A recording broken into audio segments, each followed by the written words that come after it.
Welcome back to Up the Cherries in all departments, and thank you for joining us for this second show in this series. So, this part of the special show is going to be with regards to the relegation running in the Premier League. Of course, Harry has got a number of teams that are in that mix. So, of course, he has managed and played for AFC Bournemouth, managed Southampton, of course, played and managed at West Ham United as well. So there is quite a lot for us to discuss. So without further ado, let me bring on the main man, Harry Redknapp. What I also wanted to do as part of this show is get your thoughts as well, Harry, on the relegation battle. So we've mentioned, of course, Bournemouth on 33 points, and we are breathing a bit easier now. Um, but of course, you've got association with a number of sides in that mix. Of course, Southampton are one that we have mentioned. Yeah, Um, if they've got any chance of getting out of this, Harry, I what do don't. they need to do? No, I don't think they've got any chance now. I think they're gone. That result yesterday home to Crystal Palace was a poor result. Um, they showed a bit of fight against Man City the week before, first half, but you're going to do that, but no, I think Southampton are gone. I think Leicester are in desperate trouble. Can't see Southampton getting out of trouble, Craig. They're Yeah. they're they're they're, they're banging it. I yeah, I think I've got a feeling Notts Forest could be in it big time. They're getting sucked in. Although they've got a big game, this weekend, Mhm. where they've got a chance of maybe getting something. Um, but I think Southampton and Leicester will go now. Yeah. Um, Good to see Dean Smith get another opportunity in at Leicester. Him and it took Craig Shakespeare, John Terry.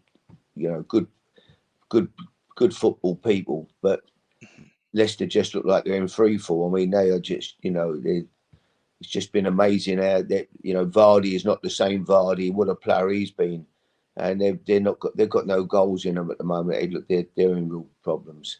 Whereas you look at Bournemouth, the attacking options and the football that Bournemouth play, they play with wingers. They've got pace. They get forward. They're exciting to watch. I love watching Bournemouth play, but at the moment Leicester are looking way off the pace. Yeah, I've got to agree. After we beat them, of course, a week Yeah, ago as well. Forest, as you say, are deep in trouble. I think really they've got the hardest running of the entire lot.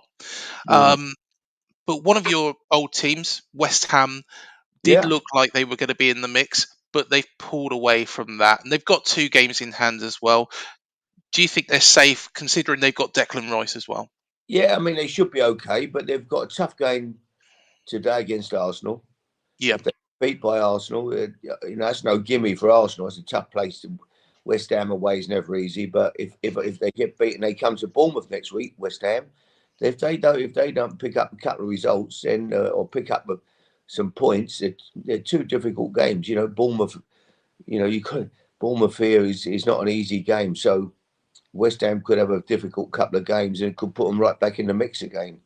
You Mhm. never know. 1 minute you're out of it, next minute you're back in it. I just feel Bournemouth's got momentum, playing great, almost there. 33 points. Another win I think, would be enough. So I don't see us, Bournemouth being in. I think we'll get out of it for sure. But West Ham could still get sucked into it. The other team as well that we are playing soon, because of course we got West Ham Saints and then Leeds. Leeds are quite a bit of trouble as well, and Yeah, of course the timing of that game will bring back some horrible memories for Cherries fans. And of course, he was manager at that time yeah. as well. Do you feel that a Cherries victory would put that all to bed? And how in danger are Leeds? Well, Leeds are in big danger for sure. Chopping managers late in the season. It's not really worked too much. One or Mhm. two. Well, certainly worked for Crystal Palace. Roy's gone in there and done an amazing job, Roy Hodgson at Crystal Palace, to pull them out of trouble. Yeah. Got in experience. It's not rocket science, just getting the best out of people. Neil Warnock's gone and done it at Huddersfield. Yeah. But certainly Leeds have chopped and changed a bit, and the result last week, getting beat at home 5-1 by Crystal Palace was a shocker. But I still think Leeds will get out of it. I think their fans, difficult place, they'll drive them on to pick up the result. I think that Notts Forest would be my favourite for the third spot at the moment. So you reckon Southampton, Leicester, and Forest will be the Forest, three to drop? they would be. I mean, again, Sean Cooper did a great job last year getting them up, but obviously he's under Steve Cooper. I beg your pardon. Steve Cooper did a great job last year getting them up, but I do think they're in big trouble this year. And of course, the other team in the mix as well, apart from Wolves, who look like they've pulled clear as Wolves will well, be should be all okay. right. Wolves are picking up results. They've got some quality players. Wolves, lots of top Portuguese players, and I think Wolves will be okay. Big result yesterday for Wolves. So I can't see. I think Wolves are like Bournemouth. Wolves are almost out. The other team, of course, though, is Everton that was in the mix, and of course Well, Frank was this there. another team. They're still in it. Yeah. They're a very average team, I think. Everton. Sean's gone in, done a good job, getting the best out of what Frank was the same. What do you Hmm. do? They just got no strikers. Calvert-Lewin, who's their main man, hasn't played really all year. Where'd they score a goal? They've got no goals in the team. You know, Mopay scored 3 or 4 goals or whatever this year. Who's going to score for them?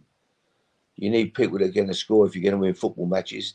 And I've always said you can look at your squad at the start of the year, and you can roughly, if you've only got to look at it and go, okay, he'll get Billings. Let's say we talk about Bournemouth, for instance. You say, well, Billings will get us 10, Solanke will get us whatever, 12, 15 normally.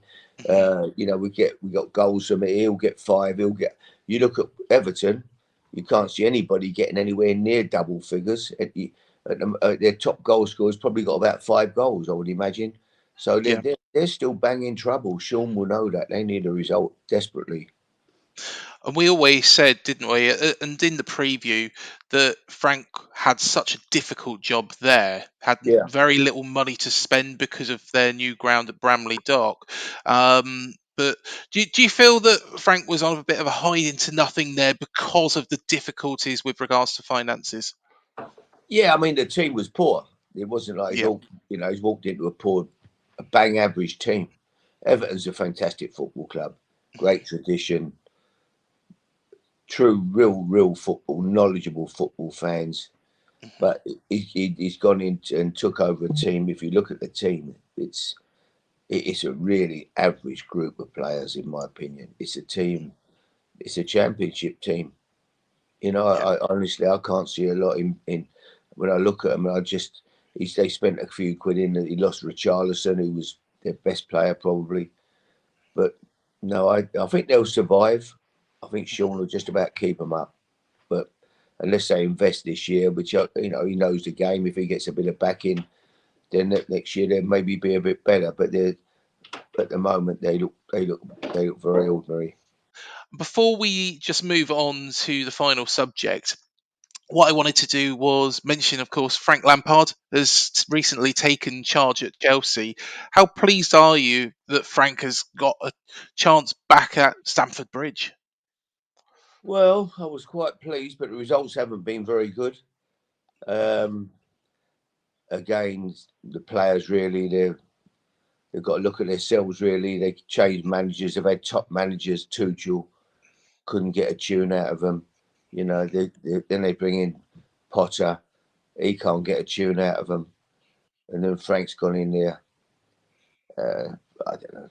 Too many players are on big contracts. Not performing. Really, it's quite sad to see. Really. Hmm. Um, so I don't know. They can bring who they want in, and then they haven't got a centre forward really who's going to score goals. Um, yeah, they've spent an absolute fortune on players, but still are nowhere near being a good team. And thank you, everybody, for checking out the second part of this special series. Hit the like, the subscribe, and the bell button to be alerted to all our videos, and also part 3 in the series, which will be about the special talent that Harry has managed throughout the years, and also attracting the world's top talent. So do keep that in mind. We will be discussing players like Michael Carrick and the fantastic job he's doing at Middlesbrough. We'll also be discussing a certain Gareth Bale, as well as Ian Wone, and also the story of how Ian Wright could have played for AFC Bournemouth. Until tomorrow, thank you for joining us, and we'll see you then.